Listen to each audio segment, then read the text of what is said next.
Wales, and Rohan Browning for Australia. All adds to the nerves, adds to the tension. On your marks. But now we're ready.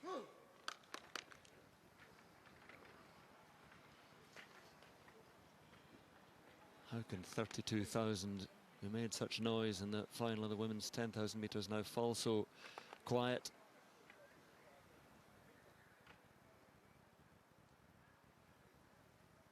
Azamati, Abeykoon, Omanyala, Simbini, Esemi, Mitchell-Blake, Azu and Browning for the final of the men's 100 meters.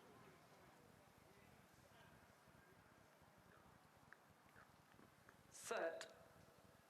Oh, flying out the blocks, Simbini, but look at Omanyala alongside him, and it's Omanyala who's powering his way. Is anybody going to catch him? Omanyala surely for the gold takes it. Simbini with the silver, perhaps Abeykoon for the bronze. 10:02, the winning time. But again, the smile says it all. For Ferdy Omanyala, Kenya have a champion in the 100 meters. So well known, so well used to taking titles in the middle distance and beyond. But they have the quickest man in the Commonwealth here tonight in Ferdy Omanyala. And from that start, Simbini, others were trying to get back to him, but they just couldn't. He was too fast, too strong. And very, very confident. Simbini, the defending champion, ends up with a silver medal. But what a tremendous performance. And the Sri Lankan taking a bronze. Who would have called that 1, 2, 3? Well, I mean, we're talking about Kenya winning the first Commonwealth 100 meters golds. I mean, Sri Lanka, first time on the podium in 100 meters. So this is it's been a curious final indeed for lots of reasons.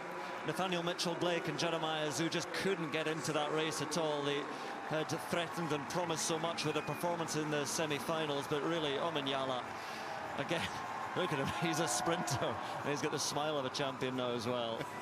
I love to see his celebrations. Look at that. He really feels a sense of honor, doesn't he? You can see he just has that pleasure of winning.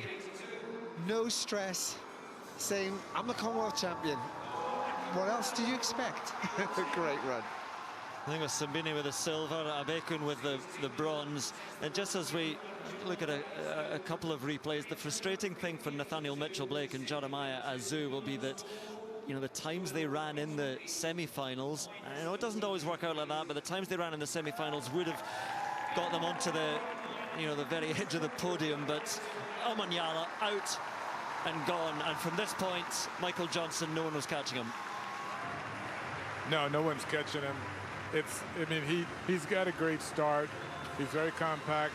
Sometimes he gets a great start, sometimes he doesn't, but he's been pretty consistent this year with everything that has gone on with him. World Championships, getting in a couple of hours before that heat. This was his opportunity here, and he took advantage of it, just led this race from start to finish.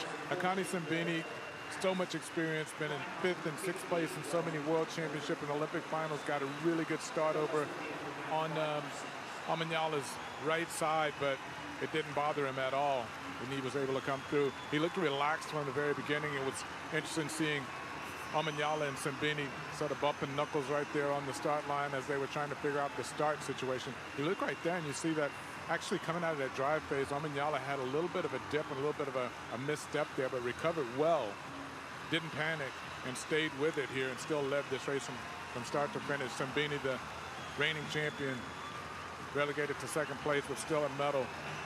For the Sri Lankan, that's a really good performance there. He's been pretty consistent with his times all year, and to come in here and get a bronze medal in this field, great accomplishment for him. He will be certainly heralded back home in Sri Lanka for that performance among some of the best sprinters in the world here.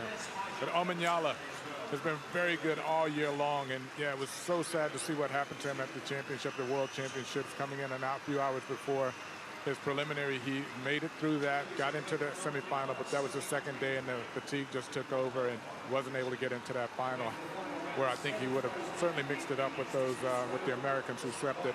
Maybe not a medal, but he certainly would have wanted to be in that final and give it a shot. But he got it here and took full advantage of it. Great performance. Trust to his troubles, his tribulations for the World Championships, where a visa problem meant he'd only arrived there just before his heat and was all at sea in those World Championships, but all is forgotten now because he is the Commonwealth champion. Simbini with the silver, Abeykoon with the bronze, and Jeremiah Zhu 10-1-9 down in fifth. Again, he could have perhaps threatened the medals after that semi-final performance, but you saw in the